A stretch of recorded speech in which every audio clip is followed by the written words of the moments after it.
Eh bien bonjour David. Salut Cécile. Merci de me recevoir dans les locaux de Paradox. Il y a plusieurs auditeurs qui m'ont proposé de t'interroger, puisque dans ce podcast on parle humain dans le monde de l'entreprise, gestion de l'humain. Et du coup ça tombait un petit peu sous le sens de venir t'interroger sur la façon dont toi tu gères ton entreprise en termes d'humain. Yes. Déjà, comment tu te présenterais à des auditeurs qui ne te connaissent pas forcément? Il y en a quelques-uns qui te connaissent, il y en a quelques-uns qui ne te connaissent pas. Comment tu te présenterais? C'est très drôle, parce qu'en fait, j'ai tendance à dire souvent que je suis passionné par l'humain. Donc déjà, c'est la première chose que je dis. Je suis entrepreneur. Paradox, c'est une boîte qui fait 10 millions d'euros de chiffre d'affaires. On est 65. Et la mission, je vais d'abord la dire en anglais, c'est « Empower people to live their true ambition ». Donc en français, ça donnerait quelque chose du genre « Donner le pouvoir aux personnes pour se créer la vie qui les inspire ». Ce qu'on fait, c'est qu'on crée des formations, des cours avec des personnes qui ont une expertise donnée sur tous les sujets soft skills, power skills. Donc ça va de... Là, on vient de terminer le tournage d'un cours avec un négociateur du GIGN sur le sujet de la négociation, mais ça peut être la gestion du stress, la prise de parole en public, ça peut être la gestion du conflit dans la relation, ça pourrait même être demain des aspects de la sexualité, en tout cas tout ce qui tourne autour de l'humain. On fera pas par exemple la cuisine, le basket ou je sais pas quoi. On veut permettre aux gens de réaliser leurs rêves en étant la version d'eux-mêmes la plus empowered, je sais pas comment on peut dire en français, quoi. Ah ouais. En quoi ton expertise, toi, du coaching, du développement personnel de l'humain, du coup, comme tu le dis, influence ta façon de gérer ton entreprise? C'est une belle question. Déjà, je pense que la première chose qui me vient là quand tu le dis, c'est... Moi, j'adore le coaching, mais le coaching dans le sens, le métier la compétence de coaching, pas... Parce que souvent, aujourd'hui, coaching, ça veut tout rien dire. On imagine... on mélange le coaching, le conseil, etc. Moi, quand je parle de coaching, je parle vraiment dans le sens de Socrate, la maïeutique, l'art de faire accoucher l'autre de ses propres réponses. Et donc ça, c'est très infusé dans l'entreprise. Là, par exemple, on a créé ce qu'on appelle Coaching Fundamentals. On a une école de coaching qui est sur 1 an pour des gens qui n'ont pas envie de devenir coach, manager, directeur, professeur, consultant, qui se rendent bien compte qu'au-delà de l'expertise qu'ils ont, ils manquent d'impact, ils aimeraient avoir plus d'impact. Et on a une version sur 2 ans pour des gens qui veulent devenir coach. Mais je me rendais bien compte qu'il y a des gens qui n'étaient pas prêts à s'engager sur un processus d'1 an. C'est coûteux en termes de temps et d'argent.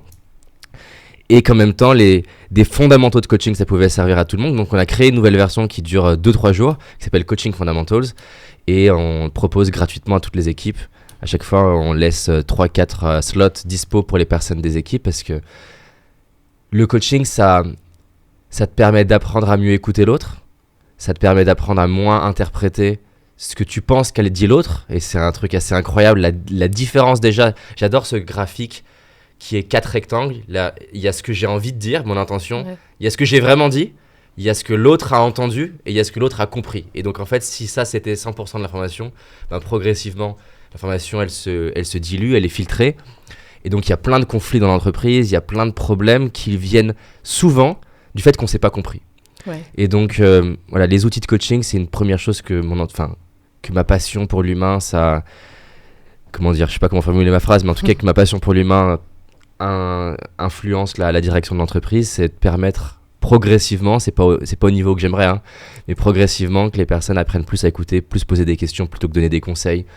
Au niveau management aussi, c'est important pour moi que les managers de Paradox développent de plus en plus le réflexe de éviter d'être le sapeur-pompier qui court dans tous les sens et éteindre des feux, mais plutôt d'apprendre aux personnes qui sont dans leurs équipes à pouvoir éteindre les feux eux-mêmes. Et donc ça passe par... Parce que souvent, on est promu manager parce qu'on a été très bon dans notre expertise. Et donc, on a des personnes potentiellement dans nos équipes, au début, en tout cas pendant un temps, qui n'ont pas tous le même niveau d'expertise qu'on a. Et donc, c'est très tentant de voir un problème, de vouloir le résoudre. Et donc, tu fais que éteindre des feux. Tes équipes ne gagnent pas en autonomie. Et arriver juste à changer le réflexe de je te donne la solution à je respire et je te dis qu'est-ce que t'en penses, c'est quoi pour toi le problème, comment tu pourrais le résoudre. C'est pas un réflexe facile. Même moi qui fais du coaching depuis 15 ans, où dans ma casquette de coach c'est très facile, mais dans mon quotidien d'entrepreneur, j'ai beau savoir faire, c'est très tentant de dire bah fais ça. Donc voilà, ça c'est une chose. Après, le coaching c'est très large. Moi je suis très inspiré par le coaching de performance, accompagner des sportifs de haut niveau, des entrepreneurs. Donc c'est souvent quelque chose que les gens comprennent pas par rapport à Paradox, parce qu'ils mon champ d'intérêt, il est très large. Il va de m'intéresser à comment on devient Michael Jordan versus comment on fait pour méditer, respirer, prendre du temps pour soi et se sentir bien. Mais il y en a qui pensent qu'à cette partie-là. Donc, ils s'imaginent que quand tu travailles à Paradox, c'est très enveloppant, c'est très orienté, on prend notre temps, etc. Ce qui est une culture qui est très belle aussi. Mais avec Paradox, on est un peu des pirates, c'est-à-dire qu'on est dans une industrie qui est en train de se construire. En France, en plus, il y a quand même plein de préjugés autour du développement personnel. On a une ambition qui est internationale. On veut aller faire ce que, dans notre domaine, aucune entreprise n'a réussi à faire à l'international pour l'instant. On veut être le Apple de notre industrie. Quand je dis Apple, c'est en termes de design, de brand, de qualité de produit, d'expérience client. Et donc, les probabilités d'y arriver, elles sont infiniment faibles. Il y a des grandes chances qu'on n'y arrive pas. Et donc, moi, je suis très inspiré par la culture de Netflix qui considère l'entreprise comme une équipe de sport de haut niveau. Donc la raison pour laquelle je dis ça, c'est que on essaie d'être le plus clair possible dans les offres d'emploi et dans le processus d'entretien, que c'est pas parce qu'il y a des vidéos bien-être de David que la culture concrète, elle est très orientée performance. Et de la même manière que quelqu'un qui adorerait le basket pourrait totalement déprimer en NBA parce que le niveau de pression à performer en NBA, il est très élevé. Et donc voilà, c'est une ligne qui est pas facile parce que je souhaite clairement le bien-être de mes équipes, mais ce que j'ai compris, c'est que moi je peux faire plein de choses pour que les équipes soient bien. Si à la base la personne qui rejoint l'entreprise, elle a pas compris qu'on voulait jouer en NBA, en fait, je vais pas pouvoir lui permettre d'être bien. Et c'est-à-dire que c'est pareil, c'est-à-dire que tu peux faire plein de choses pour qu'un futur champion soit bien, mais si au fond de lui, il rêve pas de se lever à 4h du matin pour s'entraîner tous les jours, tu peux mettre une belle décoration, tu peux le masser tous les jours, il va péter un câble parce que c'est trop dur. Donc voilà, je sais pas si ça répond à ta question. Non, mais en fait, c'est marrant parce que tu touches pile ce pourquoi, à mon avis, les auditeurs sont venus me dire que ce serait intéressant de t'interroger, justement, le développement personnel, du coup, est-ce que dans cette entreprise, c'est comme ci, comme ça ? Et en fait, vous êtes dans une culture vraiment rouge, une culture challenge, une culture, comme tu disais, pirate. Et c'est important pour moi parce que j'étais complexé, mal dans ma peau et je trouve qu'on est en train de rentrer dans une société qui a une aversion au challenge. On veut de la facilité, du confort. En plus, t'as un film en 4 secondes sur Netflix, t'as de la nourriture en 10 minutes sur Deliveroo, tes courses. Et donc tout est facile, entre guillemets. Et en plus, en Occident, franchement, on se rend pas compte à quel point on est des enfants gâtés. C'est-à-dire on a de l'eau courante, on a l'électricité, on a plein d'aides. Et je dis pas que c'est facile pour tout le monde en Occident, mais quand tu discutes avec des personnes d'autres endroits du monde, tu te dis je suis chanceux quand même, tu vois. Même un truc tout con que je réalisais pas en tant que Français, parce que tous les Français l'ont, c'est le passeport français. Là, j'ai un coach sportif, il est serbe. C'est pas le même délire de voyager, de déménager. Donc en fait, on vit dans un monde qui a plein de facilités. Alors, il y a plein de nouveaux challenges. Les réseaux sociaux, ça crée d'autres formes de challenges. L'IA, ça stresse plein de personnes. Enfin, il y a plein de challenges. Mais en tout cas, on recherche beaucoup le confort et la facilité. Et il y a plein d'études en neurosciences là-dessus. Tu crois, dans le sens croître, à l'équilibre entre challenge et soutien. C'est-à-dire que si on fait la courbe de performance, et donc que là, l'axe Y, c'est ta performance, et l'axe X, c'est le stress. On pense souvent que le stress, c'est mauvais. Tu vois plein d'articles, il faut pas être stressé. Mais en fait, si tu as peu de stress, tu es dans ce qu'ils appellent la zone de boredom, donc la zone d'ennui. Donc, tu n'es pas stressé, pas performant, tu t'ennuies, tu risques pas le burn-out, mais par contre, tu vas être déprimé. Et c'est pas mieux de pas être stimulé. Par contre, effectivement, donc la courbe, plus il y a de stress, plus ta performance monte, parce que ça te rend alerte. Et l'humain s'est développé en étant avec des menaces, un tigre, etc., devoir chasser, devoir se nourrir. Et effectivement, si tu perçois trop de stress, là, ta performance, elle descend, tu rentres dans la zone où tu te brûles progressivement. Et moi, ce que j'ai envie, c'est que Paradox, on essaie de trouver cette zone au milieu. Et c'est pour ça que j'ai adoré Netflix, même s'ils n'ont pas été compris par plein de gens. On a une partie très primitive du cerveau qui s'appelle l'amygdale. Et elle, ce qu'elle recherche, c'est très simple. Se nourrir, se reproduire, éviter le danger. Elle fait tout pour te protéger. Mais te protéger, ça ne permet pas de développer ton entreprise. Te protéger, ça ne permet pas de créer la relation idéale avec ton mari ou ta femme. C'est-à-dire que j'adore les chats, par exemple. Ils ont un lobe préfrontal qui est très peu développé par rapport à nous, qui est la partie frontale du cerveau. Et c'est ce qui fait qu'ils ne sont pas capables d'imaginer différents futurs, créer des alternatives, regarder les choses sous différents angles. Et donc, autant que j'adore les chats, je ne les mettrai pas à la gestion de mon entreprise, ni à la gestion de mon couple. Parce que ce qu'ils veulent, c'est des trucs très, très basiques. Ils sont pas capables de se dire que s'ils mettent des croquettes de côté, ils vont pouvoir peut-être avoir des intérêts composés et avoir des croquettes pour le reste de leur vie. Le chat fonctionne pas comme ça. Et donc, j'adore Netflix parce que, par exemple, ils encouragent le feedback un peu brutally honest, tu vois, le feedback qui est direct. Et donc, pourquoi je faisais cet aparté sur le confort ?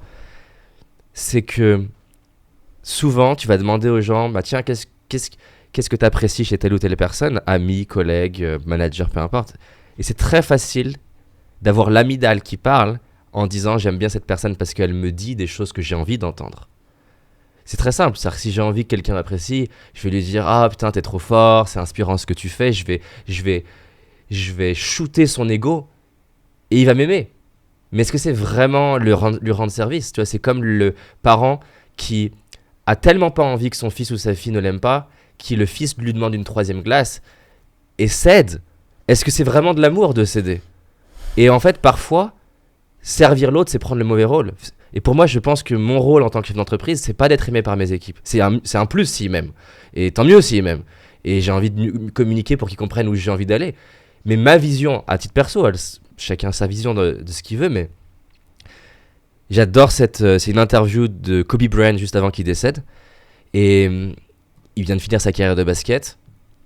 Et l'intervieweur lui demande, maintenant qu'il a créé son studio de dessin animé, c'est quoi son nouveau rôle ? Qu'est-ce qu'il rêve ? Et j'adore sa réponse. Même elle me met des frissons quand je la vois.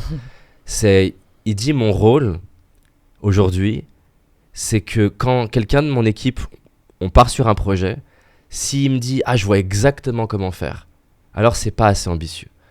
Je veux qu'on choisisse des projets où chaque personne de mon équipe me dit putain mais ça je vois pas du tout comment faire, c'est pas possible d'y arriver. Pourquoi ? Parce que je veux que dans 6 mois, 1 an, 3 ans ou 10 ans, quand ils se regardent dans le miroir, ils se disent j'ai fait quelque chose que je pensais impossible. Et en fait moi, ce que je rêve le plus pour mes équipes, c'est pas qu'ils m'aiment, c'est que quand, peu importe l'aventure, combien de temps elle dure avec eux, avec Paradox, que ce soit 6 mois, 1 an, 10 ans, 20 ans, j'ai envie qu'ils se disent s'il y a bien un truc qui est sûr avec Paradox, c'est que je me suis transformé. C'est que j'ai plus confiance en moi, je gère mieux mes émotions, je fais preuve de plus de pensée critique. Je préfère entendre ça et David il était dur que David c'était le boss incroyable, mais si on creuse, mais la personne ne le dira pas, mais c'est pas grave, j'ai stagné. Moi ma mission c'est que les gens, on puisse créer le contexte pour qu'ils grandissent, que ce soit nos clients, que ce soit moi-même et que ce soit les équipes. J'ai envie qu'ils progressent et j'ai envie que les gens disent avec Paradox j'ai progressé, pas à Paradox c'était douillet. Ouais. Et justement, tu dirais que c'est quoi ton rôle en tant que dirigeant ? Est-ce que c'est d'être coach ? Est-ce que c'est d'être leader sur des idées ? Est-ce que tu vois, quel est ton rôle ?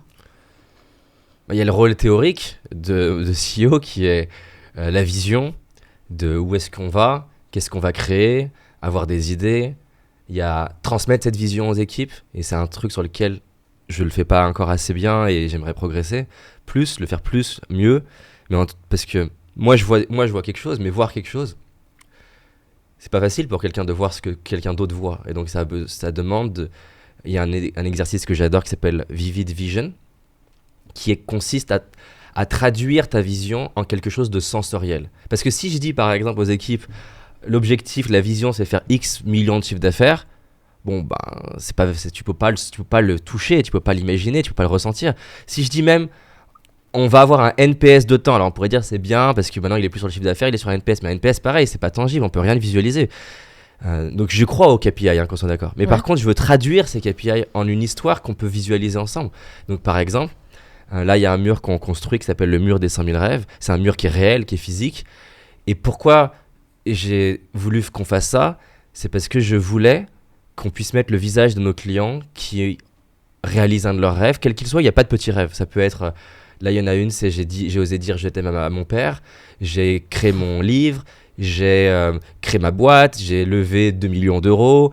J'ai fait mon tour du monde. J'ai perdu 20 kilos. Peu importe, moi je m'en moque. Ce qui compte, c'est que les gens ils se disent waouh, j'ai fait ça grâce à l'aide de Paradox quelque part.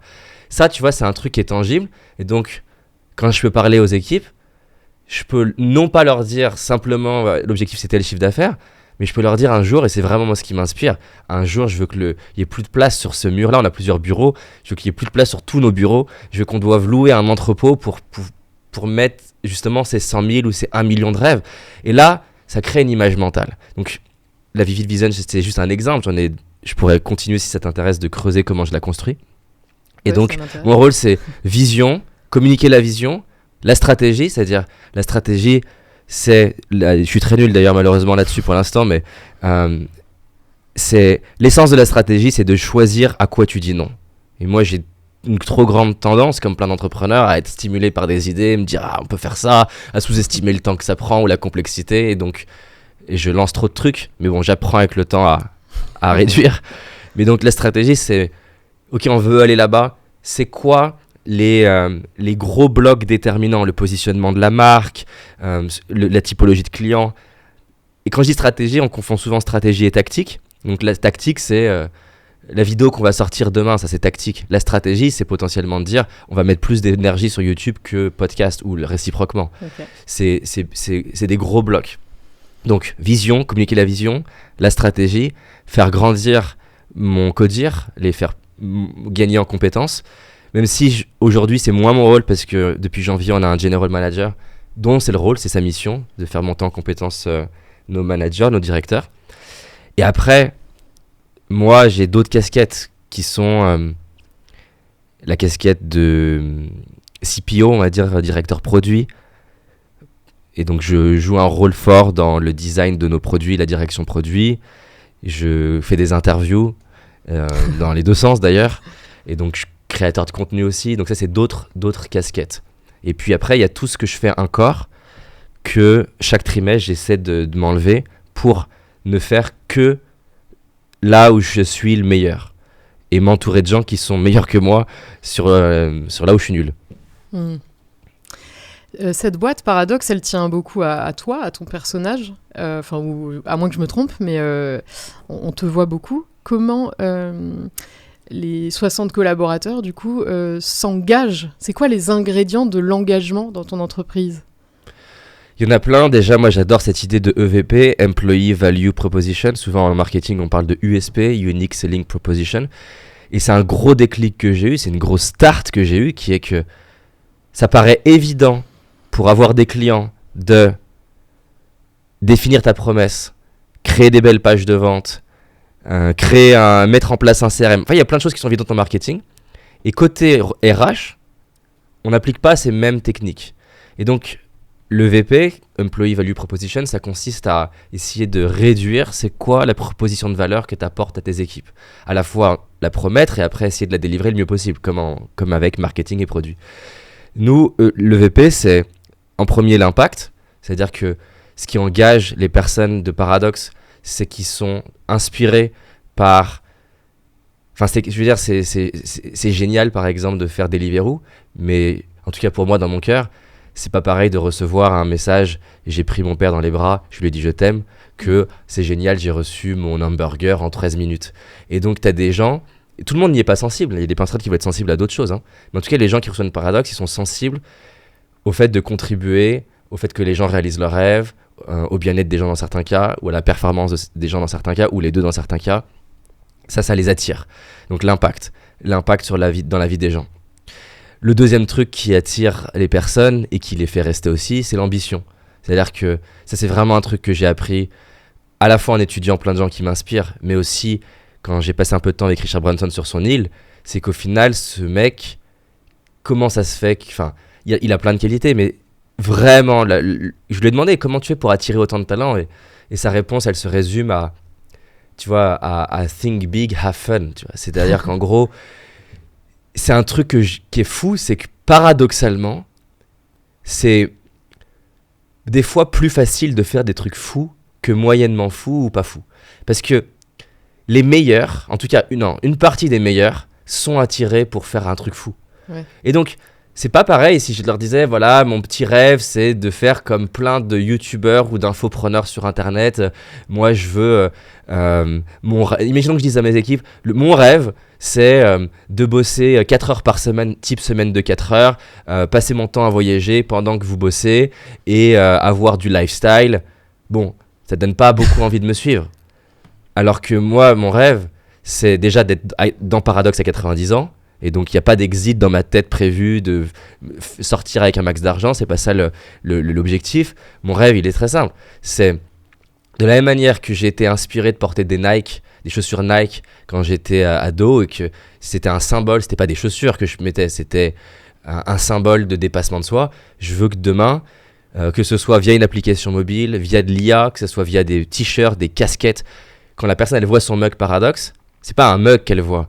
Elle voit rêve plus grand. Elle voit aime-toi, aime les autres, ouvre ton cœur. Elle voit pose des questions plutôt que donne des conseils. Et ça symbolise un lifestyle. Et donc ça inspire des gens. J'ai Quentin, par exemple, au branding, il est avec moi depuis 5-6 ans maintenant. Je sais que c'est ça. Ça l'excite l'idée de trouver, il est head of brand, de trouver le moyen que Paradox soit une brand aussi sexy de Nike. Les chances qu'on y arrive, elles sont infiniment petites, mais c'est pas grave. On s'en fout. Donc, impact, 2, le côté ambition. Dans l'ambition, il y a l'ambition de l'entreprise, mais aussi l'ambition de tes collègues. Et ça, c'est vraiment un truc que j'ai compris. C'est que les gens que nous, on trouve les plus intéressants pour nous sont des gens dont leurs critères de satisfaction, avant d'avoir un baby-foot, même si j'en ai acheté un, au final personne n'utilise, c'est notre problème, avant d'utiliser le baby-foot, avant plein d'autres choses importantes, en premier, c'est avoir d'autres collègues comme eux qu'on faim. C'est-à-dire que, là j'ai fait une interview il y a un mois peut-être avec Tony Parker, tu sens qu'un mec comme Tony Parker, au-delà de sa propre ambition et de l'ambition du club, s'il est entouré d'autres gens qui veulent jouer en Ligue 2, on va dire, il n'y a pas ça en basket, mais c'est pas grave, en Ligue 2, il partirait pour cette propre raison. Et donc, mon rôle, c'est de m'assurer que les talents de Paradox, ils aient une entreprise qui les inspire en termes de où on veut aller, mais aussi qu'ils soient entourés d'autres gens comme eux, parce que ça les stimule. Voilà. Et donc, le troisième, c'est le freedom, de travailler d'où tu veux, quand tu veux. Tu vois, si tu veux aller chez le médecin le mardi à 11h, il n'y a pas besoin de faire un mail. Alors bien sûr, si on t'attend à une réunion importante à 11h, tu communiques.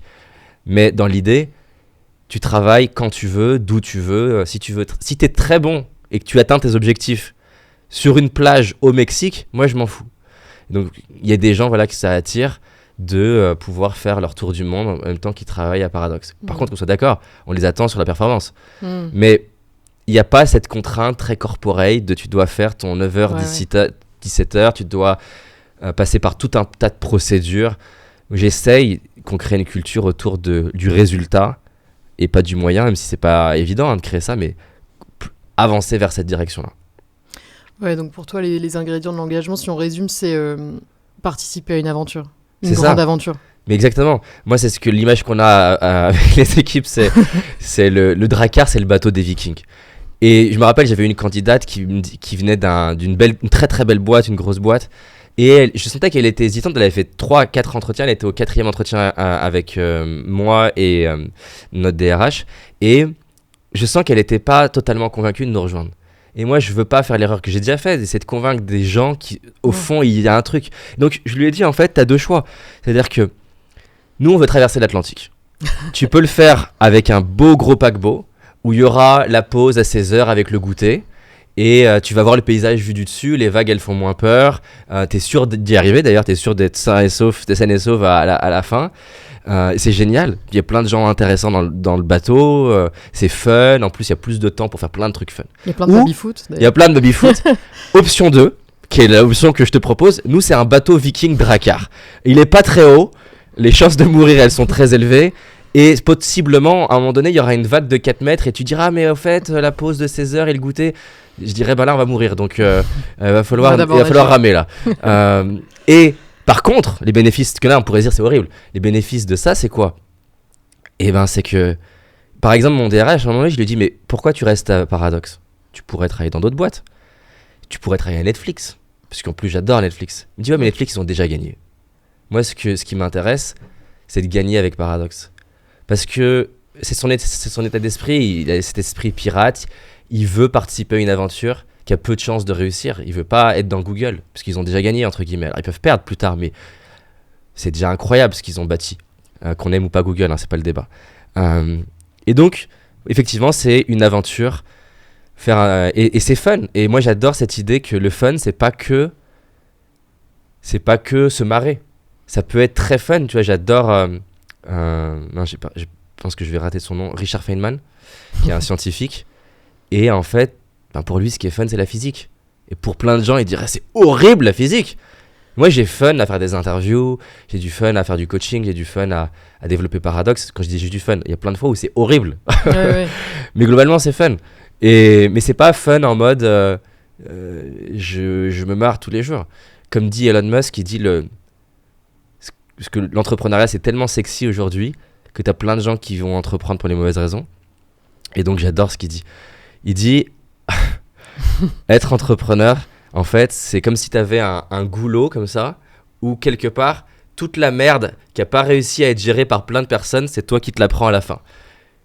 Et c'est ça, en fait, le truc. C'est que tu te prends les problèmes que toutes les autres personnes de ton équipe n'ont pas réussi à gérer, qui sont souvent les plus critiques. Donc, il y a le plus de chances que l'entreprise meure, que si tu te rates, tu dois dire à des gens qui t'aiment que l'entreprise, elle ne peut plus les payer. C'est dur. Mais c'est fun. C'est marrant que tu dises des gens que t'aimes, que tu peux plus les payer. En tout cas, j'essaie de m'entourer de gens que j'aime, sinon c'est triste. Tu dirais que ça a changé quoi, toi, dans ta vie de devenir dirigeant? T'es devenu dirigeant très jeune, d'ailleurs. Je pense qu'en fait, dans ce que j'observe, il y a 2 trucs qui souvent font grandir les gens. Être papa ou maman et entreprendre. Parce qu'en fait, ça... Et je pense que c'est la même mécanique. C'est-à-dire que hier, j'avais M. Pokora et je lui demandais qu'est-ce qui a changé depuis que t'es papa. Et en fait, il disait, et je pense que ça résume l'entrepreneuriat, d'un coup, tu penses plus qu'à toi. Et alors, tu as tout l'entrepreneuriat, encore une fois, sur Internet, qui est très solopreneur, là où c'est encore différent. Mais moi, c'est un truc, au début, je pensais que l'entrepreneuriat, c'était avoir un bon produit, du bon marketing. C'était ma vision de l'entrepreneuriat au début, parce que j'ai pas d'entourage entrepreneur. Mais en fait, je me suis rendu compte que l'entrepreneuriat, c'est les équipes. C'est que ça. C'est même pas le produit. Parce que c'était les bonnes équipes et qui sont inspirées par la mission, ils vont te créer un super produit. Donc les équipes, c'est tout. Bien les choisir, chouchouter ceux avec qui c'est fluide. Quand je dis chouchouter, encore une fois, c'est pas en mode bisounours. C'est essayer de leur créer les conditions pour qu'ils se sentent bien et qu'ils aient envie de continuer. Ça fait tout. Donc ça te fait... L'entrepreneuriat, ça m'a fait grandir parce que combien de fois j'ai dû dire cette phrase, l'humain est fascinant. Et souvent quand je dis cette phrase, c'est que c'est pas un truc agréable. C'est-à-dire que c'est quelqu'un de l'entreprise qui fait une remarque à son manager ou à quelqu'un et je me dis waouh. Je sais pas, une fois je me rappelle, j'ai quelqu'un de l'équipe qui parle de son manager et qui m'en parle comme un bourreau quoi. Alors je veux bien qu'il ait à progresser, etc. Mais c'était fascinant pour moi l'écart de perception en fait sur la personne. Et il y avait du vrai, qu'on soit d'accord. Il y avait des choses qu'on pourrait mettre dans la case toxique parce que sous stress il communiquait mal et il a progressé. Mais c'était marrant aussi de voir de l'autre côté la personne en question qui focalisait sur ça et qui faisait abstraction de toute la personne, qui était loin d'être mal intentionnée. Et donc l'humain est fascinant. Et donc ça te fait voir à quel point on n'a pas les mêmes histoires, on n'a pas les mêmes centres d'intérêt, il n'y a pas les mêmes choses qui sont importantes. Pour un truc aussi qui est fascinant, c'est-à-dire que vu qu'on n'a pas les mêmes drivers, tu penses faire un cadeau à quelqu'un et tu le fais le même à 10 personnes et tu vas avoir toutes les variations de satisfaction. C'est-à-dire qu'il y en a une qui est « Ah putain, c'est incroyable, machin », l'autre qui va considérer que c'est un dû, l'autre qui s'en fout, l'autre qui dit ouais mais non c'est bien mais moi ce que je voulais c'était ça, et que donc ça t'enrichit quoi sur l'humain. Je sais plus quel philosophe, je sais pas si c'est Schopenhauer qui dit qu'au lieu de t'agacer des comportements des autres, sois fasciné en fait. Et en fait, parce que chaque moment où l'autre t'agace, c'est une opportunité d'enrichir ta carte mentale de comment l'humain fonctionne. De comprendre, ouais. Je dis pas que c'est facile, hein. Mais quand tu arrives à basculer là-dedans, donc ça m'a fait beaucoup grandir, plein de situations. Licencier des gens, c'est dur. Je me rappelle mon premier licenciement, j'ai pas dormi. C'est-à-dire que j'étais là, putain, je suis un méchant. Et moi, pour arriver à te dire ce que je t'ai dit tout à l'heure, qui est que je suis pas là pour être aimé, je pars de loin. C'est-à-dire que moi, j'étais addict au fait d'être bien perçu par tout le monde. Et d'être le genre. Et pourquoi j'ai fait des études d'ingénieur en informatique, mais le coaching c'est pas par hasard non plus. C'est-à-dire que ça me met dans une posture à la base de sauveur. Donc les gens vont m'aimer, ils vont me remercier. T'es gentil avec eux quelque part. T'as pas le mauvais rôle, tu vois. T'es là pour les aider. En plus, moi j'ai fait plein de coaching gratuits, donc t'as encore plus le bon rôle. Et donc là, d'un coup, devoir licencier, merde, je vais avoir le mauvais rôle. La personne, elle va rentrer le soir, elle va dire à son mari, à sa femme, à ses enfants, à ses collègues que je suis un enculé, tu vois, dans ma tête. Donc ça, c'était pas facile. Et tu fais un licenciement, puis 2, puis 3, puis 10. Donc oui, licencier des personnes, c'est vraiment pas facile. Savoir bien l'organiser. Mais ouais, moi j'ai été RH pendant 10 ans, donc des licenciements, j'en ai fait énormément, mais... Pareil que toi, les premiers, j'en dormais pas, c'était très très difficile, j'étais dans des émotions vraiment incroyables. Et plus ça avance, plus je me suis rendu compte aussi que parfois on rend service. Ah mais c'est de dingue, c'est sûr. Je suis sûr que j'ai rendu service à beaucoup de gens. Mais tu rends service à plein de niveaux, c'est-à-dire que tu rends service à la personne, parce que il y a rien de pire que de rester même en couple, par exemple, avec quelqu'un que t'aimes pas. Et quelque part lui faire payer émotionnellement parce que t'es pas vraiment content qu'il soit là. Et donc, faire durer une relation juste pour être le gentil en apparence, la personne elle va pas bien, elle va pas être bien. Donc c'est la libérer, et 2, en fait il y a des milliers d'entreprises. La personne elle peut trouver une entreprise dans laquelle elle est beaucoup plus épanouie. Oui. En plus potentiellement il y avait un manque d'adéquation entre sa zone de génie et le besoin. Bien sûr. Et donc des fois la personne qui est licenciée, elle pense que ça remet en question sa valeur en tant que personne. Mais par exemple, j'ai fait l'erreur de recruter des gens qui venaient d'un environnement trop corporate, en pensant que ça passerait. Globalement, statistiquement, je vois que ça passe peu. Parce qu'en fait, ils me disent, mais il est où le manuel de process sur ça? Je dis, en fait, il va falloir que tu le fasses parce qu'il n'existe pas le truc. Et au début, il trouvait que c'était sexy, il venait d'un grand groupe, il se disait, je vais vivre une aventure, ça va être incroyable. Mais une fois que tu es dans le dracard, tu dis, mais il est où le manuel pour ramer? Il n'y a pas de manuel là, regarde comment ils font tes potes, quoi. Et donc, j'ai fait cette erreur-là. Mais ça veut pas dire que la personne... En plus, c'était des gens qui ont été des top performeuses dans leur environnement. Mais, et ça, j'ai compris, c'est-à-dire que tu as ceux qui sont bons pour faire de 0 à 1. Et donc, c'est des débrouillards très généralistes, ils passent de droite à gauche, ils ont besoin de peu d'instructions, ils se débrouillent pour faire plein de choses. Par contre, ce qui est challengeant souvent avec eux, et c'est souvent d'ailleurs pour ça que tu peux pas continuer avec tout le monde après, c'est qu'ils ont du mal à se spécialiser, ils ont du mal avec la structure, la rigueur, les process... que typiquement les personnes d'un plus grand groupe sont meilleures pour ça. Et puis t'as forcément l'entre-les-deux. Et donc tu peux licencier quelqu'un, c'est lui permettre de trouver un environnement dans lequel elle va plus exprimer son génie. Mais c'est aussi faire un cadeau au reste du groupe, parce que t'envoies un mixed message quand t'as quelqu'un qui a un problème de performance et que tu ne le licencies pas. Ouais.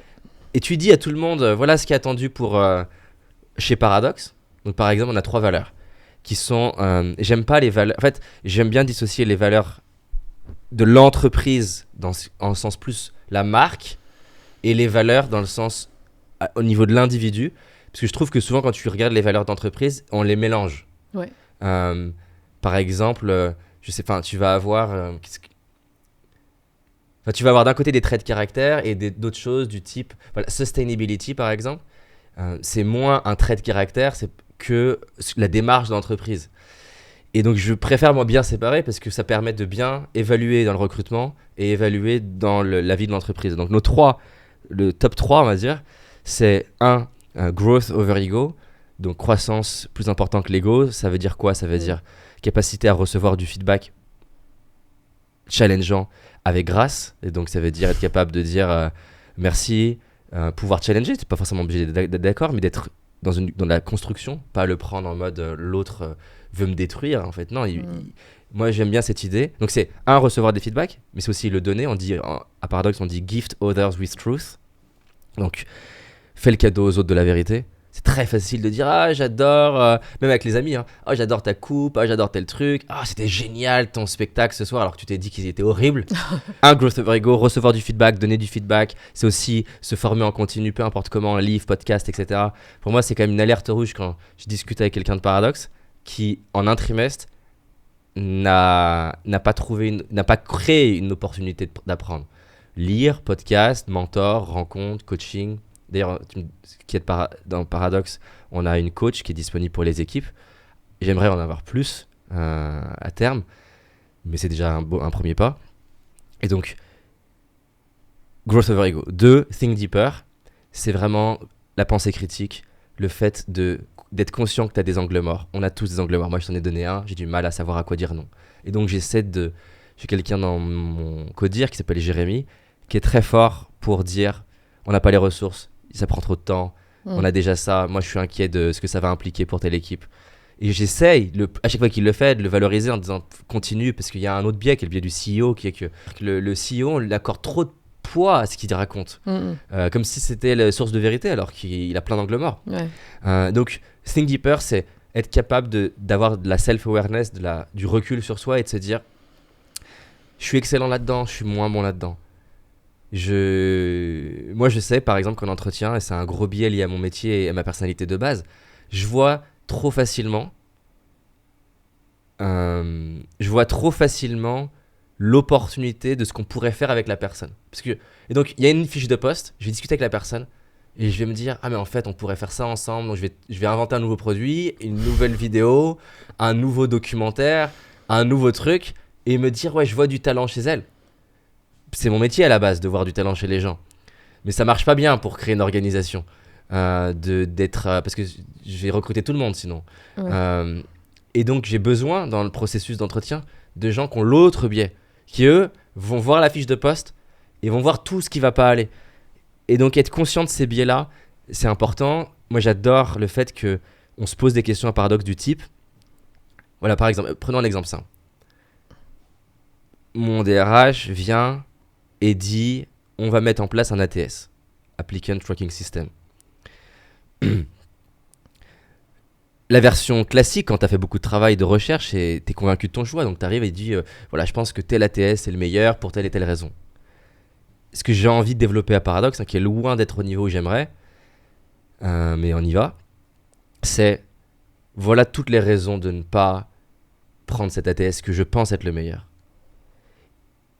Et j'étais super content parce que la semaine dernière, on a ce qu'on appelle Executive Committee, un call toutes les 2 semaines comme ça. Et c'était par rapport au fait de lancer un produit. Et j'étais trop content parce que Quentin, justement, Head of Brand, j'ai rien dit. Tout seul, il a dit à la personne qui présentait le produit, c'est quoi selon toi les raisons qu'on ne le fasse pas ? Et je suis trop content de voir que c'est en train de se créer ce réflexe-là parce que ça permet de voir ces angles morts. Quand tu es enthousiaste, tu dis ah oui, c'est trop bien. Ouais. Mais tu fais tellement de raccourcis, tu vois. Et on a tous des angles morts. Certains, on a un angle mort plus pessimiste, d'autres peut-être trop optimiste. Et l'optimisme, c'est un danger. Dans certains, on est tendance à être trop process-oriented et d'autres beaucoup plus orientés. J'improviserai sur le moment. Et c'est tous des double swords. C'est-à-dire que c'est tous des zones de génie qui, dans le mauvais contexte, sont un fléau. Tu vois et donc, ça, c'est la deuxième. Et la troisième, c'est... on en a 9, mais j'essaie de simplifier à 3. C'est driven. Et donc, ça revient au fait d'avoir de l'ambition, d'avoir de l'ownership. Et tu vois un problème, tu le résous. On n'est pas dans un grand groupe. J'adore cette image de Xavier Niel qu'on lui demande comment tu recrutes les gens. C'est métaphorique, Il dit, moi, je recrute la personne. Donc, il dit, il y a 3 personnes qui vont aux toilettes. Et le toilette marche pas. Personne 1, elle voit que le toilette marche pas, elle part, elle dit rien. Personne 2, elle voit que le toilette marche pas, elle fait une note, elle cherche la personne dans l'organisation qui est la responsable pour nettoyer les toilettes. Et personne 3, elle voit qu'en fait, il suffit juste de recaler la chasse d'eau Elle le et fait elle le fait elle-même. Il dit, moi, je recrute les personnes 3. Alors bien sûr, la vie est plus nuancée que ça, et heureusement qu'il y a des cas où tu vas chercher quelqu'un dans l'organisation. Mais ce que j'ai remarqué, c'est que c'est tellement facile de dire « Ah ouais, c'est pas bien là ce qu'on fait là. Mais bon, c'est pas mon département. » Ouais.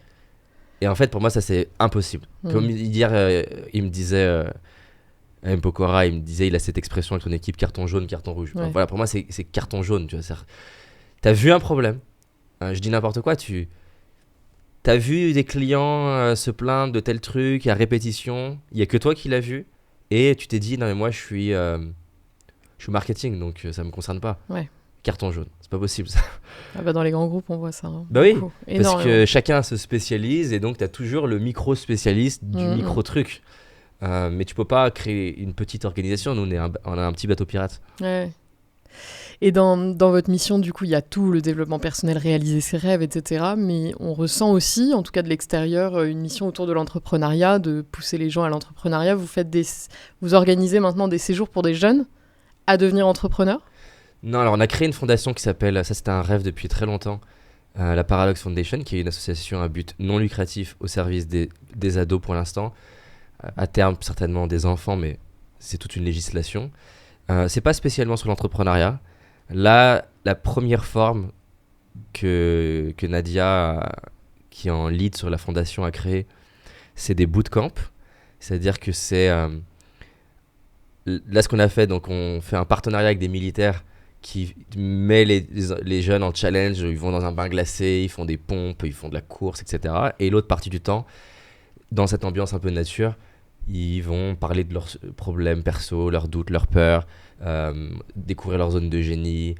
Et ils sont coachés par des coachs de notre école de coaching qui viennent gratuitement pour servir les jeunes.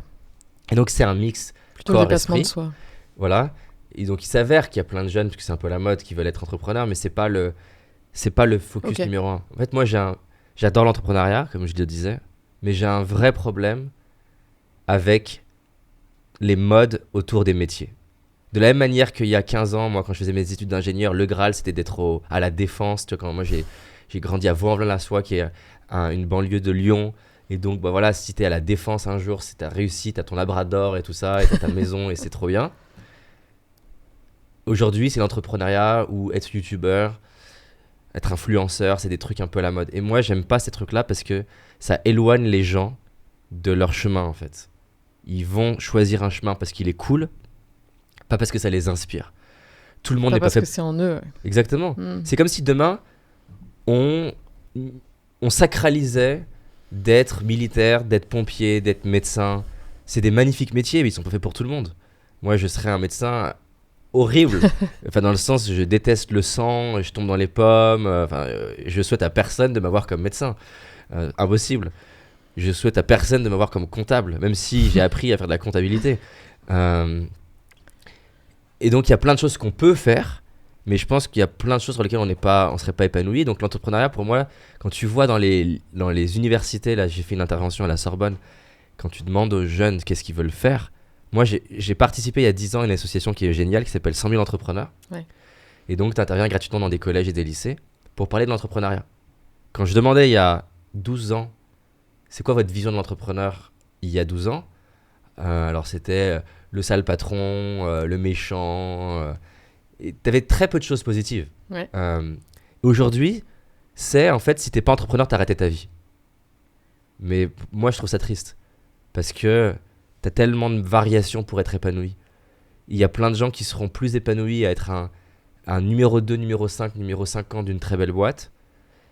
Ou même pas d'ailleurs, ou être artiste peintre, chanteur, ébéniste, faire leur tour du monde, que de devoir créer la prochaine start-up. Ça m'attriste de voir ça. Après, par contre, des fois, le meilleur moyen de savoir si c'est pour toi, c'est tester. Et donc, c'est bien que les gens testent, parce que l'entrepreneuriat, ça va t'apprendre plein de choses. Oui. Mais je vois plein de gens, moi, sans vouloir, de ne pas entreprendre ou d'entreprendre, mais ça fonctionne pas comme ils veulent. Et ils me disent, il faut pas que je retourne dans le salariat, c'est horrible. Ils me décrivent un truc, genre, c'est vraiment, ils vont aller en enfer.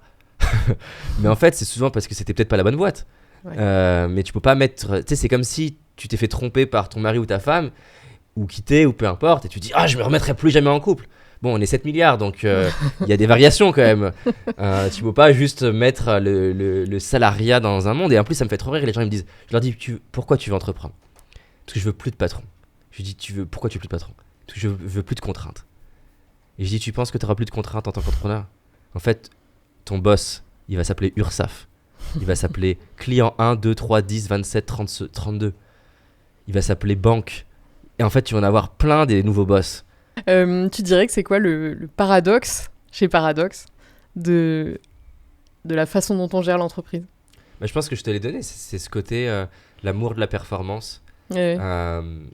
que moi, je mets pas en opposition Avec le bien-être. avec le bien-être. Parce que je pense que quand c'est aligné avec le rêve de quelqu'un, tu vois, j'aime pas par exemple work-life balance. Je n'aime pas le mot. J'aime l'idée, j'aime pas le mot. Pourquoi le work devrait être en opposition avec life? Il y a un problème dans la phrase. Moi, je Ouais. mets mon work dans la vie.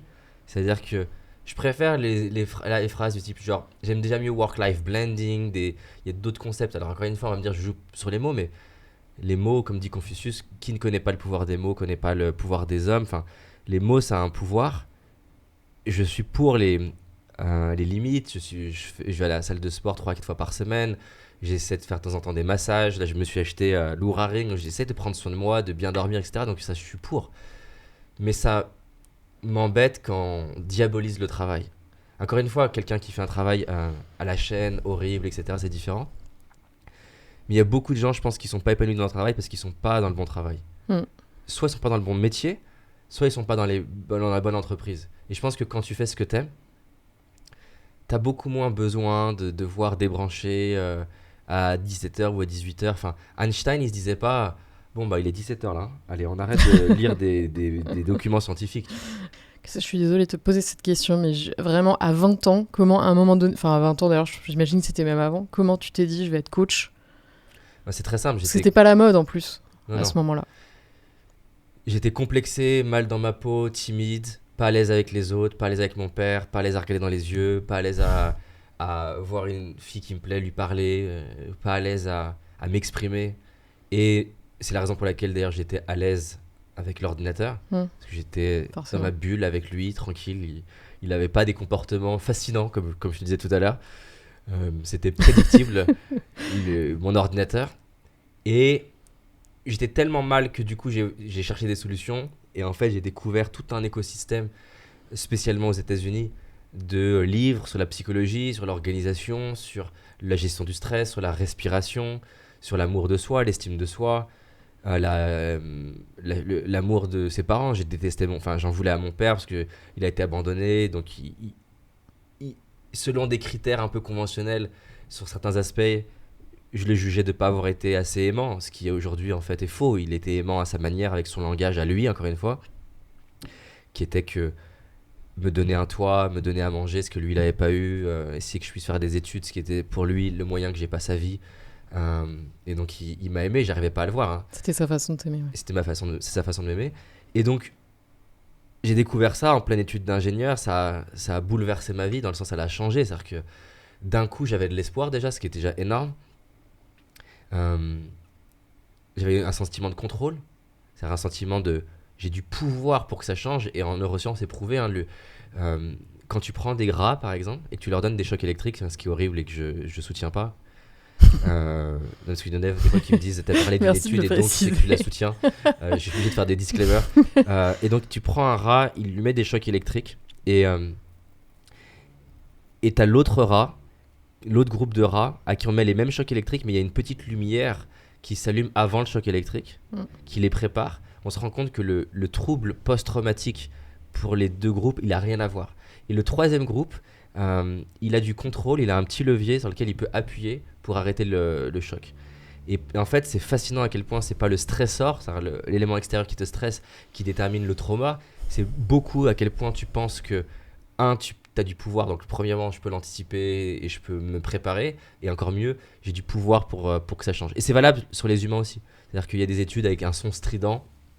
Quand tu te mets un levier dans la salle pour que le groupe de contrôle, enfin, le groupe de test, ils puissent actionner le levier pour arrêter le son strident et que tu les fais faire en parallèle à un petit test de mathématiques, tu te rends compte que en réalité, il y a eu la même quantité de son strident dans les deux cas, mais ceux qui perçoivent qu'ils avaient du contrôle pour l'enlever, mais à qui on a dit c'est mieux si vous appuyez pas dessus, donc ça devient un choix, et ben ils performent mieux au même test. Et donc déjà ça m'a donné de l'espoir, j'ai du contrôle, ok je peux faire des choses alors qu'avant je sais pas trop quoi faire, je peux apprendre à respirer, je peux faire des expires plus longues, je peux apprendre à regarder dans les yeux, je peux le faire crescendo au lieu de m'exposer. Ça fait partie de techniques de thérapie, c'est-à-dire que quand tu as peur de quelque chose, au lieu de toucher l'araignée dont tu as peur, ben, on s'en rapproche progressivement et on apprend à recréer du bien-être avec le stressor qui est plus proche. Et c'est valable en prise de parole en public, en plein de choses. J'ai appris à m'organiser, à être plus productif, à faire preuve de plus de pensée critique en développant des modèles mentaux, des nouvelles questions. Et donc ça a changé ma vie. Et là, je me suis dit, j'ai envie de partager ce que j'apprends. J'ai envie de me mettre en danger, parce que c'est tout ce que je lisais, de se mettre en danger, autour de la prise de parole en public, qui est un peu la blessure de mon histoire, parce que je me sentais insignifiant aux yeux de mon père.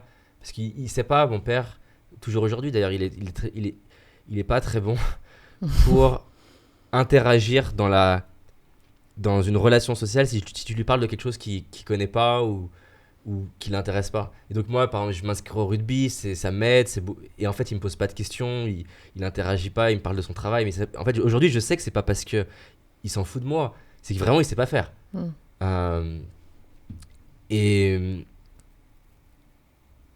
Et donc, du coup, ce qui s'est passé, c'est que je me suis dit, j'ai envie d'apprendre à être plus à l'aise à l'oral.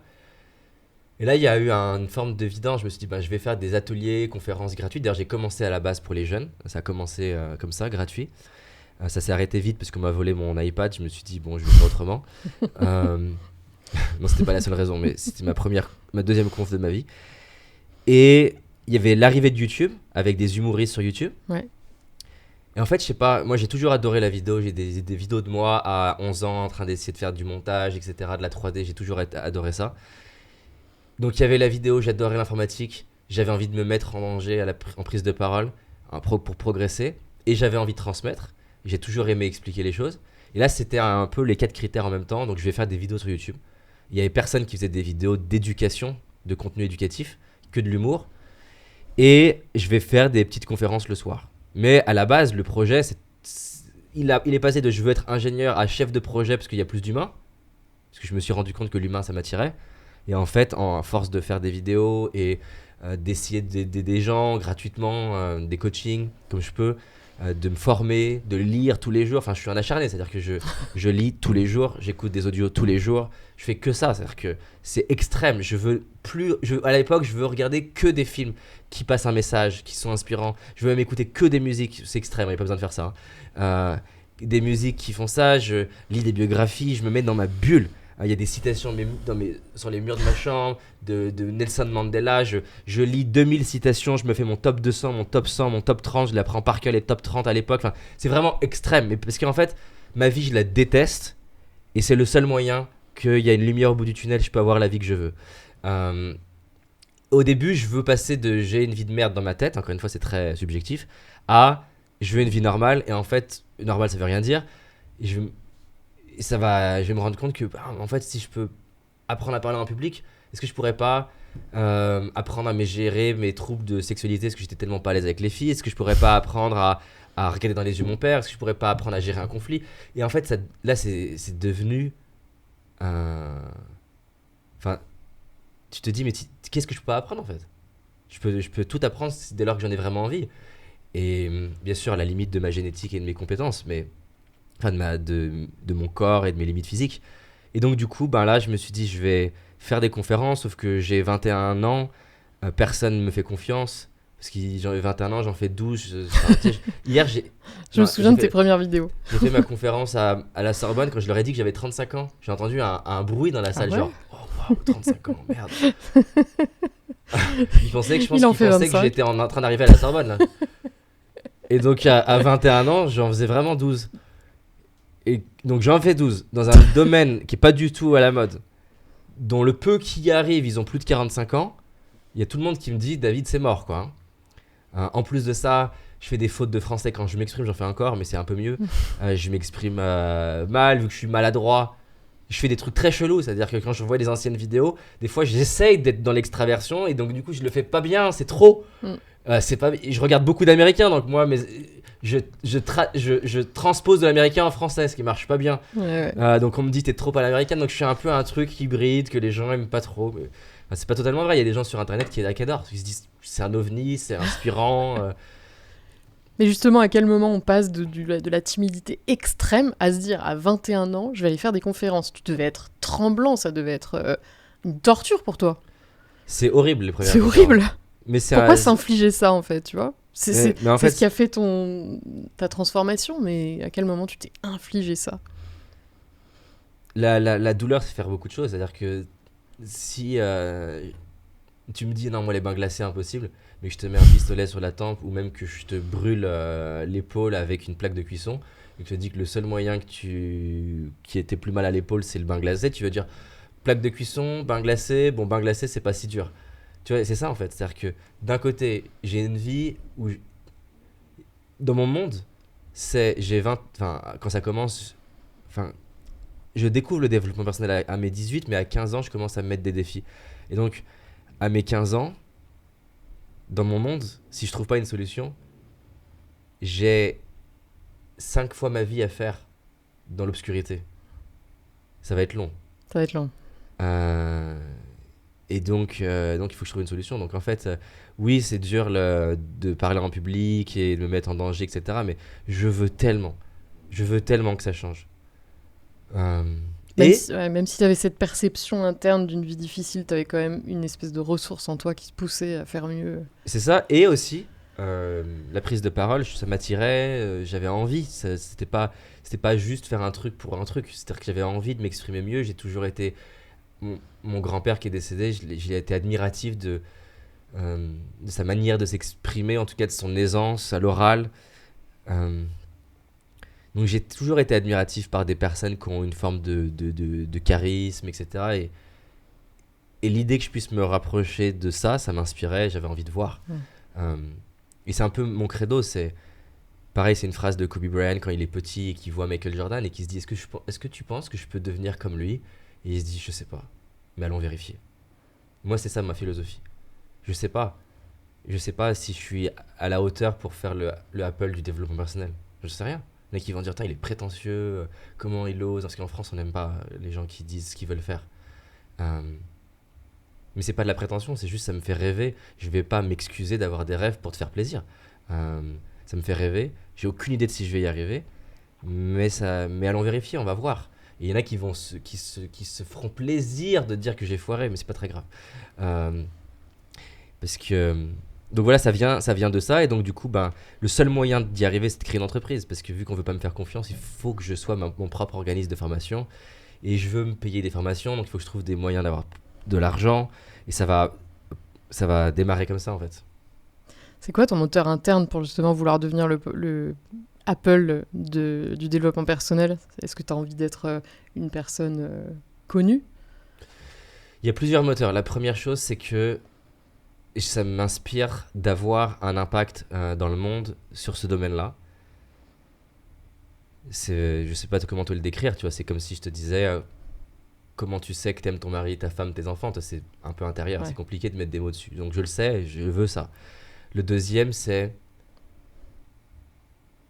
justement, en fait, il y a tellement de choses que je pensais impossibles ou qu'on m'a dit qu'étaient impossibles et que j'ai validé qu'étaient possibles, que ça me stimule de me dire est-ce que ça c'est possible, est-ce que je peux y arriver. Et donc il y a un côté stimulant à aller essayer de faire un truc qui vraiment dans mon monde, enfin franchement, il y a une partie de moi qui n'y croit pas, mais c'est pas grave.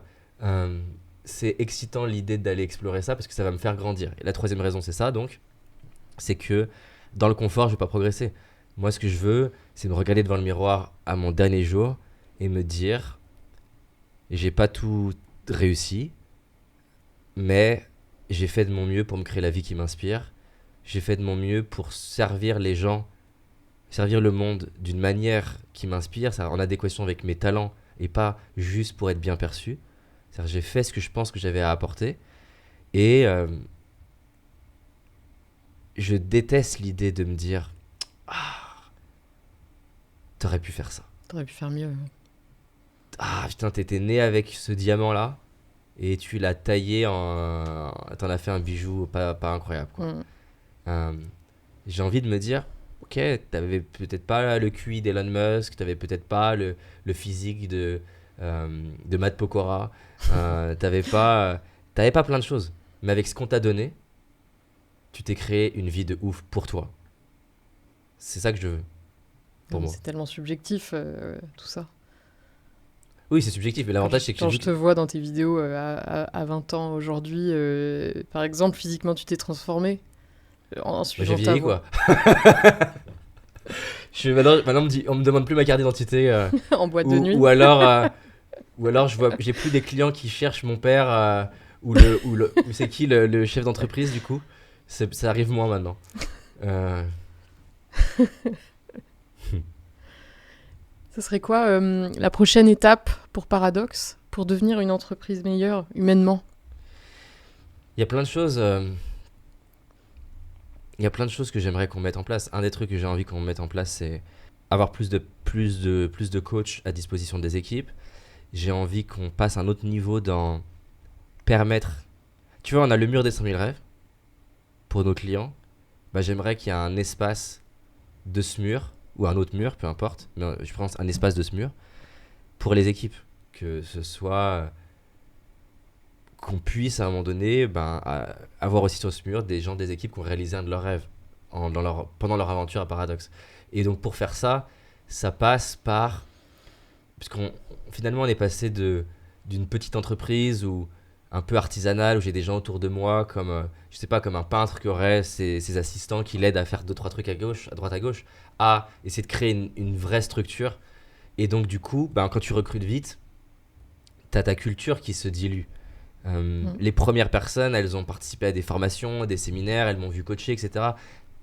Et donc le premier truc que je veux changer au niveau humain, c'est trouver des moyens de manière facultative de permettre aux personnes de Paradox de pouvoir développer ces power skills. La première initiative, c'est donner accès à Coaching Fundamentals, mais là, on va sortir un cours sur la négociation qui puisse le faire.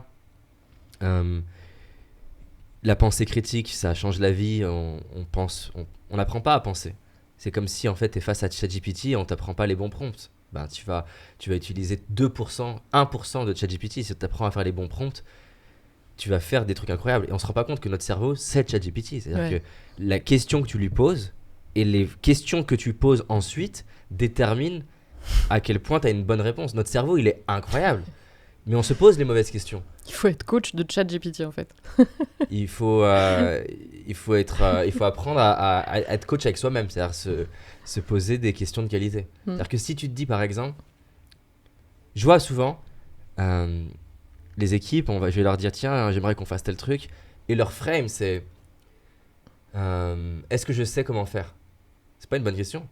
C'est quelles sont les idées que tu as, qu'est-ce qu'on n'a jamais testé, qui a déjà réussi, qui je connais, qui a un morceau de la réponse, quel livre je peux le lire, quelles questions je pourrais poser sur Google ou sur ChatGPT. Toute cette série de questions, quand tu en fais un réflexe versus est-ce que je sais si c'est possible, est-ce que je sais comment faire, et si j'ai pas en 4 secondes la réponse à est-ce que c'est possible, j'en déduis que c'est pas possible, tu fais pas la même trajectoire. Mais c'est ça que je rêve pour répondre à ta question au niveau humain. C'est que à la fois les managers soient capables de faire ce que j'ai fait avec lui, mais aussi qu'on ait des coachs quand c'est un cas plus complexe, pour permettre aux personnes de développer ces trucs. Parce que tu peux comprendre, les gens ils disent ah oui, non, mais je sais, le growth mindset, tu connais. Mais tu connais pas. Le growth mindset, tu le connais quand tu es en train de faire un truc où tu es nul et que tu as ta voix intérieure qui te dit putain, je suis une merde, je suis pas à la hauteur, que tu es capable de respirer, prendre du recul, te demander où est-ce que tu es bon, comment tu peux progresser, retrouver de l'énergie, réactiver le lobe préfrontal en ayant une vision. Ça, là, ça veut dire que tu connais le growth mindset. Il y a plein de gens qui disent ah oui, le mindset, c'est des trucs un peu pour les losers. Je sais pas si Bill Gates c'est un loser, il fait du coaching, tu vois, il se fait coacher. Ou comment il s'appelle, Teddy Riner qui se fait accompagner. Donc c'est assez drôle ce truc de c'est pour les losers, ah oui je connais, c'est très prétentieux. Enfin, notre cerveau il est complexe et les gens ils me disent mais comment ça se fait qu'après tout ce que tu as appris tu te fais encore coacher? Parce que j'ai pas la prétention de savoir tout faire tout seul et c'est dur de s'auto-coacher. Et puis plus tu te fais coacher, plus aussi il y a des nouvelles choses qui naissent et toute notre vie, on peut potentiellement se faire coacher. Exactement. Donc voilà, en tout cas, c'est un des trucs que j'aimerais le plus là, dans l'entreprise, c'est que ce qu'on apporte aux clients, arriver à l'apporter de plus en plus aux équipes, ce qui est complexe parce que c'est pas la même démarche. Les clients, ils le demandent et ils payent pour ça. Donc déjà, ils ont dit oui, je le veux et je paye un prix, donc l'engagement, il est élevé. L'équipe, et aussi ils savent que notre intérêt à nous, avec le client, il est simple. Hein, c'est que plus tu es satisfait, plus tu vas revenir. La relation avec l'équipe, elle est complexe et difficile à gérer parce que tu as moins cette posture. C'est plus difficile de créer un climat. C'est comme quand je coach un de mes clients, il sait que fondamentalement, je suis totalement là pour le servir. Et donc, il n'a pas la peur de est-ce que je vais lui dire tel truc, etc. Est-ce qu'au fond, il essaye de me faire un truc. Quand je coach quelqu'un de mon équipe, j'ai vraiment besoin qu'on crée un vrai climat de confiance. Parce que s'il commence à se dire il ne faut pas que je lui dise ça parce que c'est mon manager, si je lui dis ça, il va me virer, bon, il n'y a plus de coaching, il n'y a plus de relation. Quoi. C'est compliqué. Mais je ne peux pas en vouloir à quelqu'un de mon équipe de penser ça parce que la dynamique est différente.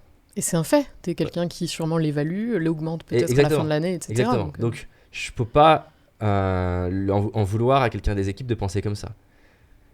De l'autre côté, je peux pas imposer de dire vous allez faire toutes ces formations. De l'autre côté, je peux pas non plus ne rien poser en prérequis. Donc c'est un vrai dilemme qui est bien plus complexe que, en tout cas pour moi aujourd'hui, qu'avec les clients parce que là par exemple, on les rend facultatifs.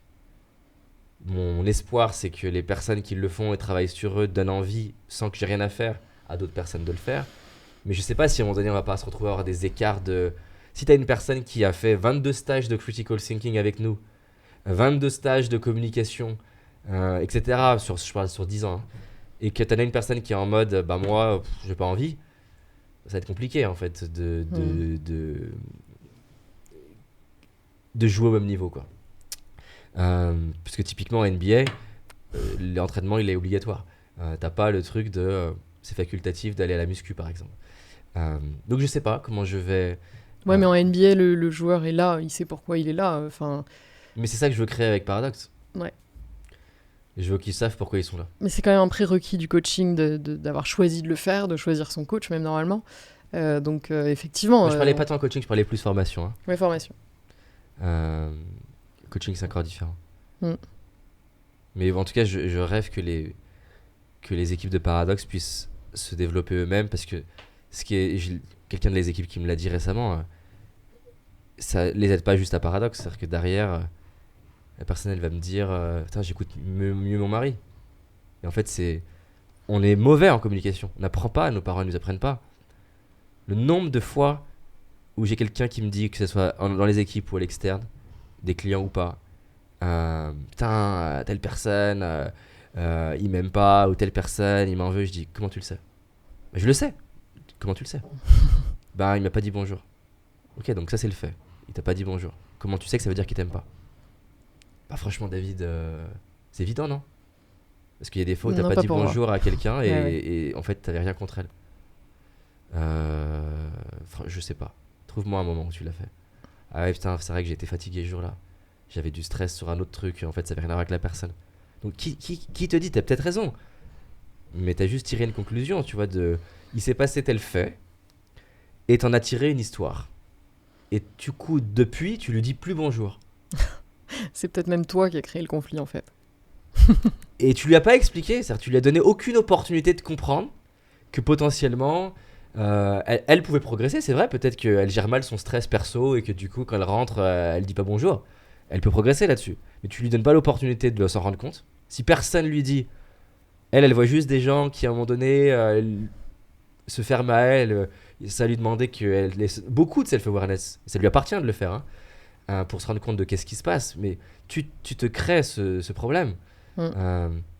C'est comme les couples, pareil, qui me disent putain, j'aimerais que ma femme, mon mari fasse ça sexuellement. Tu lui as dit? Ah non, mais c'est compliqué quand même. Bah ouais, mais si c'est compliqué, tu peux attendre 10 ans, il y a peu de chance. Je veux dire, peut-être aléatoirement, un jour, ça va peut-être se passer. Et en plus, oui, ce serait très drôle ça. Et j'ai dit, ça lui arrive ou pas de faire ce que t'aimes? Oui, ça lui arrive. Et j'ai dit, tu fais quoi? Bah comment ça, je fais quoi? Je suis content. Tu lui dis ou pas? Bah non, c'est quand même délicat, j'ai pas lui dire que quand elle me caresse comme ça, j'aime bien. Bon, si tu lui dis pas ce que tu veux et que quand elle fait ce que tu veux, tu lui dis pas non plus que c'est bien, ou dans les deux sens, à ton avis, qui est la source du problème là? Et donc, non, bref, ça change, tu vois, ça change tout, comprendre. Moi, ça change mes relations avec mon oncle, ma famille. Enfin, je souhaite à tout le monde d'apprendre à. D'être coaché. Pas forcément d'être coaché, d'avoir des outils de communication, des outils de gestion des émotions, des outils de pensée critique. Je souhaite à tout le monde. Et je suis pas le seul, hein. Les plus gros cabinets de conseil, ils disent que les compétences les plus demandées avec l'IA qui arrive dans le futur, c'est quoi? Leadership, pensée critique, management, gestion des émotions, intelligence émotionnelle, communication. C'est que des soft skills. Ouais, et oui. Et justement, dans les soft skills, pour toi, le leadership, c'est quelque chose, à ton avis, d'inné ou ça s'apprend? En fait, je pense qu'il y a des styles de leadership qui sont innés. Le leadership, ça s'apprend.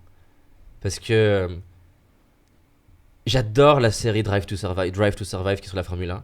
Là, j'ai trouvé mon nouveau favori. J'ai des favoris chaque saison qui changent, mais là, j'ai trouvé mon nouveau favori. Je vais montrer l'épisode à mes équipes, enfin, en tout cas, à mes directeurs. Il y a un gars qui vient de reprendre, je me souviens plus quelle équipe, qui est une des mauvaises équipes. Et il est pas charismatique. C'est pas Bernard Tapie, tu vois. C'est pas ce cliché de Bernard Tapie. Mais il m'inspire parce qu'en fait, il est clair de sa force. Il est data oriented. C'est un ingénieur, une machine driven. Il a un leadership très humble, très en mode, pas on va y arriver en mode je vais vous motiver comme certains pourraient faire et qui est important, hein, mais en mode en fait, la data ça résout tout, on va trouver des solutions, voilà ce que j'ai besoin, etc. Et c'est fascinant de voir comment il embarque ses équipes avec un style de leadership qui est le sien. Et c'est trop inspirant de voir comment ça paye. J'ai un autre favori, là, je pense que j'ai envie qu'on en interviewe, qui est Frédéric Vasseur, qui est le principal, je sais pas, on va dire le directeur de l'écurie de Formule 1 de Ferrari, qui est français. Je l'adore. Hyper authentique. Il dit ce qu'il pense, qu'on l'aime ou pas. Dont des trucs potentiellement désagréables, mais drôles aussi. Et c'est un autre truc. T'avais Charles Leclerc et je me souviens plus l'espagnol, comment il s'appelle, de l'écurie, qui était un peu en conflit, etc. Et la manière dont on voit à un moment donné, il les prend à table comme ça. Et j'adore comment il est. La vie, c'est comment? Enfin, je sais plus comment une question qui est un peu atypique, c'est pas classique dans l'environnement de performance, de how is life? Ouais. Et tu sens qu'il est sincère quand il le dit, et que la phrase d'après, potentiellement, il va t'envoyer un truc bien brutal. Mais il y a des études qui montrent qu'en fait, il y a beaucoup de gens qui aiment les managers qui vont être capables d'être dans le dégradé, parce que tu sais qui t'aime. Je sais plus où est-ce que j'ai lu cette étude qui est fascinante. Il crée un climat de sécurité de toi en tant que personne. La relation, je la sécurise. Par contre, je vais être dur sur tes performances, sur tes behaviors. En fait. Je t'aime en tant que personne. Je te challenge sur tes comportements parce que je vois grand pour toi. Là, il y a une phrase qui est souvent qui s'avère hyper puissante. Ils ont fait des études en leadership qui est, je vais essayer de la paraphraser en français, c'est j'ai des grandes expectations. Non, je repars en anglais là. Je sais pas si en français ça se traduit exactement comme ça, mais j'ai des attentes élevées de toi. Je vois beaucoup de potentiel chez toi. Et je sais que tu peux je sais que tu peux atteindre ces attentes. Mais en français, ça marche moins bien. En gros, je sais que tu peux faire beaucoup plus que ce que tu fais. Ça, c'est une source de pression. Mais je sais que tu as le potentiel. Et j'ai vraiment confiance que tu peux y arriver. Et c'est un mix qui est finalement pas juste je crois en toi ou je t'adore. C'est un mix au croisement. C'est-à-dire, tu joues pas au niveau où tu peux jouer. Donc ça, c'est challengeant. C'est-à-dire qu'en fait, je vois beaucoup plus. T'y es pas encore. Par contre, je sais que tu peux y arriver. Je sais que tu peux atteindre ces attentes. Et c'est une des phrases qui s'avère hyper puissante en tant que manager qui essaye d'utiliser quand c'est vrai, quand c'est sincère. Voilà. Une petite phrase que je pose toujours, et c'est d'ailleurs cette phrase qui a permis que je vienne t'interroger, c'est qui est-ce que tu aimerais entendre à ce micro sur le sujet du management? Qui? Ouais. Elon Musk. Rien que ça. J'aimerais entendre parce que j'adore Elon Musk parce que il est polarisant. En fait, moi, j'adore les gens. Je suis beaucoup plus admiratif de quelqu'un de détester qu'est lui-même que quelqu'un qui est adoré parce qu'il porte 25 masques pour faire plaisir à tout le monde et qui du coup change pas le statu quo. Je préfère quelqu'un qui prend une décision radicale, qui est pas comprise, qui va être capable du coup d'apprendre de son erreur, que la personne qui est politique et qui fait des courbures à tout le monde pour maintenir sa position. Et donc, j'ai pas assez d'expertise en management pour challenger objectivement Elon Musk. Je sais qu'il y en a qui adorent ses décisions, d'autres qui le critiquent pour le climat anxiogène qu'il crée et les messages délirants qu'il envoie. Encore une fois, c'est aussi notre culture américaine. Je sais que tu en as plein qui vont l'incendier, etc. sur les réseaux, comme quoi c'est inhumain ce qu'il fait, etc. Et il y a des anecdotes, moi, qui me font rire d'interaction avec ses équipes. Mais je préférais l'écouter lui parce que moi, je sais qu'au micro, il va dire ce qu'il pense. Il va pas être en mode ah oui, il faut que je dise ça parce qu'il faut que je sois bien perçu par ma hiérarchie ou par l'écosystème startup. Et en ce moment, la Startup Nation, il faut être beau et gentil. Et c'est beaucoup une façade, mais c'est pas grave. Je préfère quelqu'un qui va être en mode voilà ma vision du monde et potentiellement être challengé, que quelqu'un comme toi qui a de l'expertise en RH puisse challenger, entendre ses contre-arguments. Parce que pareil, c'est tellement facile de critiquer quelqu'un, a priori, c'est-à-dire avant de voir, et 2, sans contexte, et 3, sans chercher à comprendre. Combien de fois j'ai des gens qui me disent, c'est un peu l'image de tout à l'heure avec la sexualité, pas des gens de mes équipes, des gens que j'accompagne. Ah, mon manager, mon boss, machin, il fait tel et truc. Je lui dis, t'es allé lui parler ? Tu lui as demandé pourquoi il faisait ça ? Ah, mais c'est à lui d'expliquer. Ok, ça, c'est sûr, c'est aussi à lui d'expliquer. Mais en attendant, c'est toi qui souffres. Donc, tu peux essayer d'attendre, encore une fois, qu'il ait un éclair de génie de ton directeur ou ton manager ou de ton patron, peu importe, et qu'il se réveille. Tu peux attendre, mais ça arrivera peut-être jamais, mais tu peux pas te plaindre. Ça soit change de boîte, et donc du coup, tu as un autre patron et qui te correspondra certainement mieux. Soit contribue, t'as ton rôle de leader toi aussi à proposer à l'organisation. Donc combien de fois en fait on va pas s'adresser aux personnes qu'on critique pour leur dire c'était quoi ta vision du monde quand t'as fait ça ? Et en fait t'es pas forcément d'accord à la fin, mais tu dis ah putain c'est vrai que j'avais pas vu que si je faisais ce truc qui soi-disant est bien, j'en sais rien, par exemple tu vas dire ah je vais donner des parts de l'entreprise à tout le monde parce que je vais être quelqu'un de bien. Mais c'est très facile et j'aime beaucoup cette idée, ça fait partie des compétences de pensée critique qui est second order of thinking. C'est-à-dire, regarde pas juste la première niveau de conséquence, c'est quoi les conséquences des conséquences, regarde l'arbre. Et en fait, c'est beau sur le papier, mais il va y avoir plein de rouages que t'as pas regardé, qui est que ils ont pas tous la même ancienneté, donc du coup, comment tu fais un truc et faire ils n'ont pas tous la même ancienneté, mais c'est pas parce que quelqu'un a de l'ancienneté qu'il a plus apporté que quelqu'un qui est arrivé il y a 2 ans, qui s'est déchiré pour la boîte. Et donc, ton truc, il est beau, mais il est pas assez réfléchi. Et donc, il y a plein de choses comme ça. C'est comme les gens qui me font trop rire, qui me disent « Ah, moi, si j'étais président, je ferais ça. » Va faire président, et puis on en reparle quand t'as Poutine qui te fout la pression, que t'as tous les lobbies, que t'as les banques d'un côté, que t'as le pays qui est dispatché avec des intérêts complètement différents. Moi, je ne connais rien en politique, donc j'ai aucun avis à fournir sur Macron, par exemple. Mais ça me fait trop rire les gens qui disent « Moi, si. » Bah, fais-le, vas-y, sois président, montre-nous. Hein, parce qu'une fois que tu es... Combien de fois t'as des gens... Regarde, le meilleur exemple, c'est les ados. T'es ado et tu dis moi quand je serai papa, quand je serai maman, je ferai ça et machin. Et t'as ton ego qui parle. Et puis t'es papa et tu prends ta tarte et tu fais ouais, c'est un peu plus compliqué hein, une fois que j'y suis, tu vois. Qui aimerais-tu entendre à ce micro ? Ouais, donc Elon Musk, j'adorerais l'entendre parce que je pense que c'est quelqu'un qui construit son opinion, l'a dit et va être capable d'être challengé.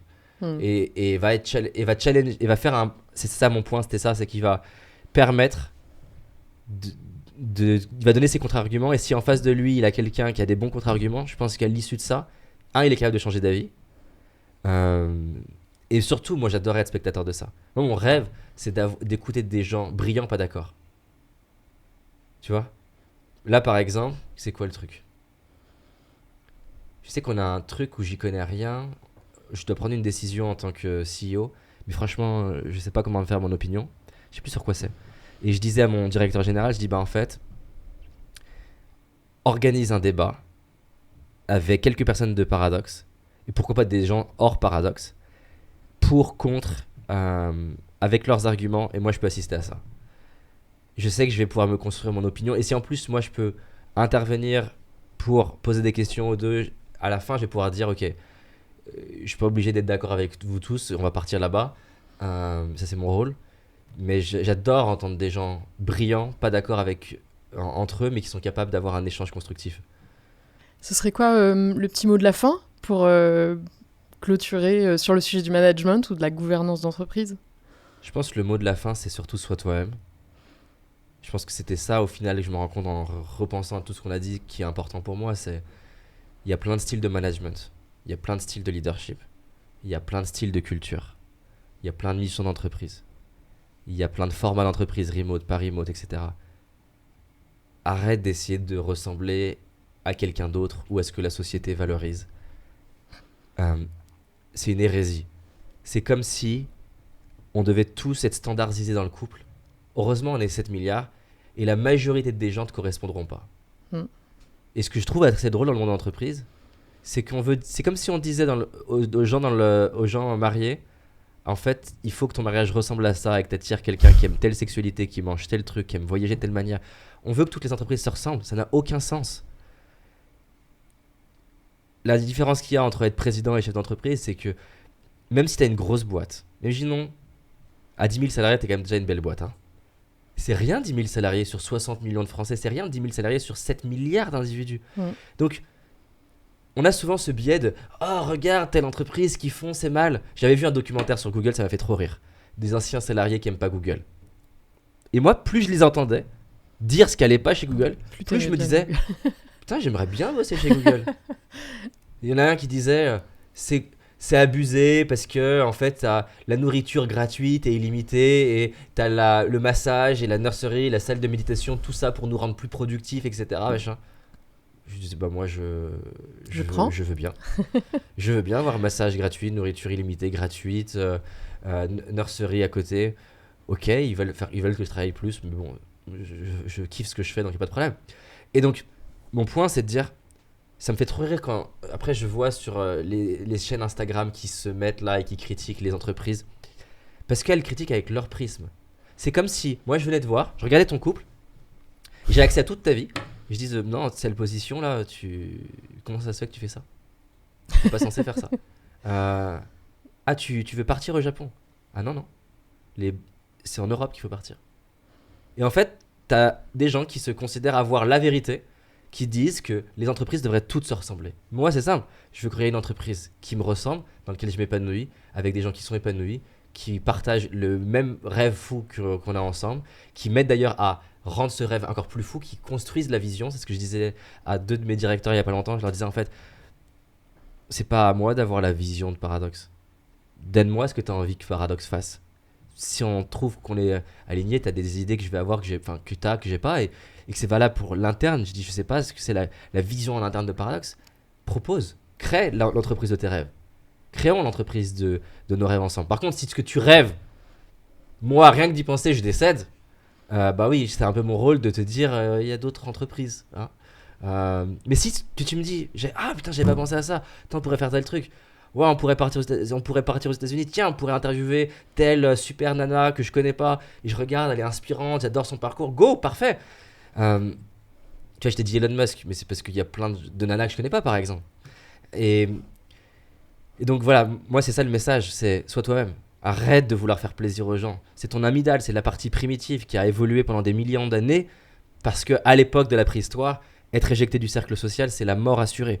Aujourd'hui, ça n'est plus la mort assurée. Tu vas sur LinkedIn, tu contactes des gens qui ont les mêmes centres d'intérêt que toi et tu te crées ta nouvelle tribe. Entoure-toi de gens dont t'as pas besoin d'être quelqu'un d'autre pour être aimé. Il y a rien de pire que de se lever le matin et d'avoir réussi à être aimé par des gens qui aiment pas la vraie personne, qui aiment le masque. Parce que tu te lèves le matin, t'as peur d'enlever le masque. Et moi, à un moment donné, je m'étais enfermé sans m'en rendre compte dans ce gentil coach, le persona du coach, qui est une partie de moi, mais c'est une partie de moi. Et j'assumais pas l'ambition, la performance. J'avais peur qu'on me dise ah, qu'est-ce que c'est que ça, c'est pas bien. En fait, c'est moi. J'adore Michael Jordan.